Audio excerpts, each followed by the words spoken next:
যালিকাল কিতাবু লা রাইবা ফীহি, এটা ওই কিতাব যার মধ্যে কোনো ডাউট, শোভা, সন্দেহের লেশ মাত্র নাই। পৃথিবীতে যত কিতাব আছে, এই কিতাবের মধ্যে যে প্রথমেই লেখক লিখে দেয় যে এর মধ্যে ভুল ত্রুটি থাকলে যা আমাকে জানাবেন, পরবর্তী সংস্করণে এটা আমি শুদ্ধ করে দেব। অর্থাৎ ব্যর্থতার যে পরিচয়টা আগেই দেয়।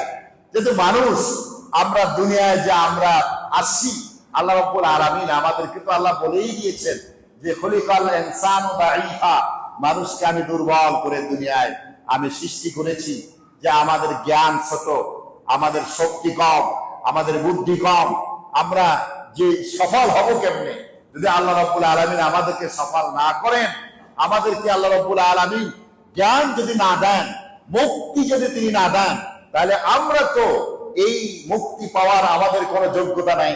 অর্থাৎ আল্লাহ রাব্বুল আলামিন আমাদেরকে যদি সফলতা দান না করে, তো সফল হওয়ার কোনো সুযোগ আমাদের নেই। তো আল্লাহ রাব্বুল আলামিন বলে দিয়েছেন যে তোমাদেরকে আমি দুর্বল করে সৃষ্টি করেছি।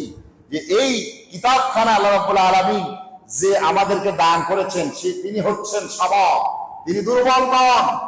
তার সামনে আউয়াল আখির বলতে সব সমান।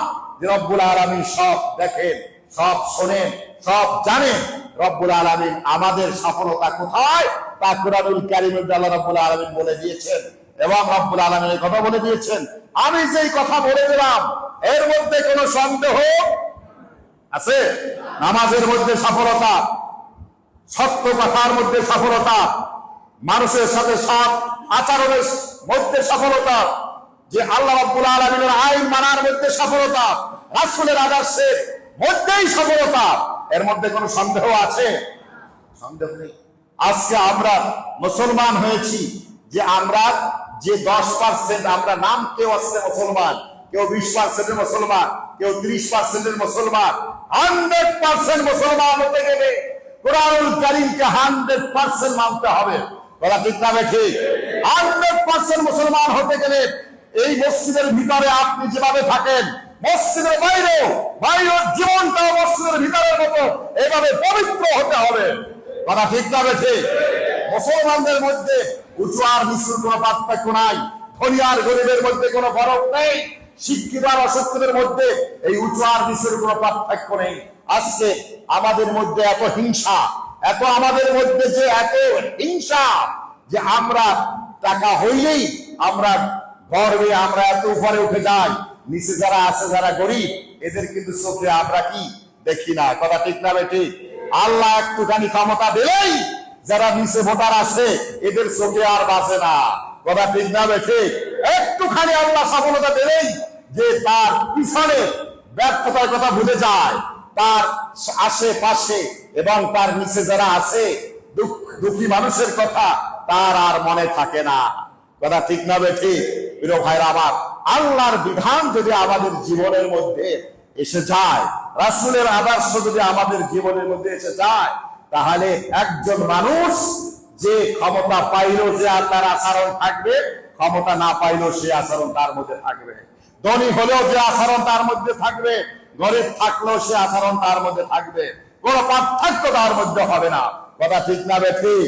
এই জন্য আল্লাহর বিধান, আল্লাহর হুকুম প্রত্যেকটা মানুষের জীবনের মধ্যে থাকতেই হবে পরিপূর্ণ ভাবে। কথা ঠিক না ঠিক? আমরা যেভাবে নামাজ পড়ি আল্লাহর বিধান মেনে, আমরা নামাজের বাইরে যে কাজগুলো করি, ব্যবসা বাণিজ্য, চাকরি বাকরি, রাজনীতি, আমরা যা কিছু করি সেটাও আল্লাহর বিধান মেনে করতে হবে। কথা ঠিক না ঠিক?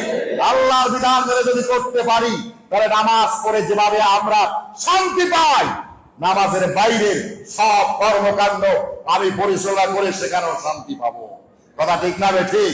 মসজিদে আসলে মানুষ ঘুমায়, জুমার দিনে খতিবের বক্তব্য যদি একটু নরমাল হয়, অর্থাৎ কণ্ঠ যদি একটু দুর্বল হয়, দেখবেন সামনে 2.5 ঘন্টা বা 1.5 ঘন্টা বা 1 ঘন্টা যতটুকু আলোচনাই করুক, যে সে আলোচনা করে আর সামনে ঘুমাইয়া থাকে।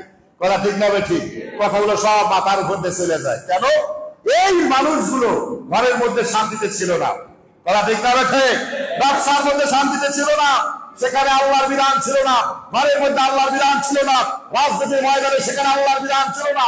তার মস্তিষ্কের বাইরে যে জীবনটা ছিল অশান্তিতে ফুলফিল ছিল, ভরপুর ছিল, সেখানে শান্তি ছিল না বলে আল্লাহর ঘরে যখন আসছে নাযালাত আলাইহিমুস সাকিনা, আল্লাহ আকাশ থেকে রহমত নাযিল করেছে, আরামে আর ঠান্ডায় সে ঘুমাচ্ছে। প্রিয় ভাইরা আমার, যদি এই লোকটা আল্লাহর বিধান যদি তার জীবনের সর্বক্ষেত্রে সে মানত, তার জীবনের সব জায়গায় শান্তি থাকত।